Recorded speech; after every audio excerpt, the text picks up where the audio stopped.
Hello বন্ধুরা, আজকে তোমাদের দেখাবো বাড়ির গাছের আম কিভাবে খেতে হয় এবং বাজারে কিনা আম কিভাবে খেতে হয়। তো গাইস, আমি এখন বাড়ির গাছের আম খাচ্ছি, দেখো।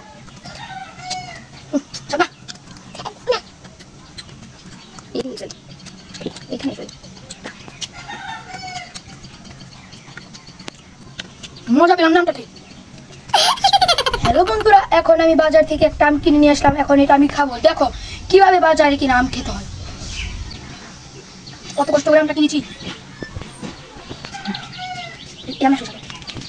চুকলাও ফেলা যাবে না, চুকলাটাও খেয়ে টাকা দিয়ে তো কিনেছি।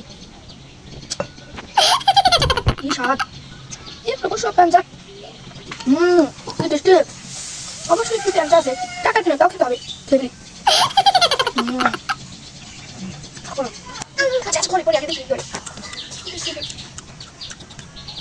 প্রাণটা চলে যাচ্ছে, কিন্তু মুখে প্যাঞ্চা মানতে বাজলে কি হবে? টাকা দিয়ে না খেতে হবে।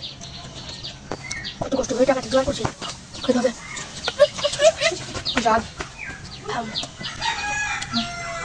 কেউ জোড়া না দেখে তাহলে বাদ যাবে খেতে।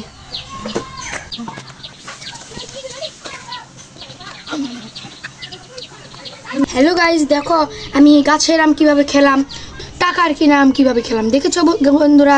দেখো আমি কিভাবে খেলাম, দেখো তোমরাই দেখো। হ্যালো গাইস, ভিডিওটি ভালো লাগলে আপনারা অবশ্যই লাইক এবং সাবস্ক্রাইব এবং কমেন্ট করে জানাবেন ভিডিওটি কেমন হয়েছে। Thank you.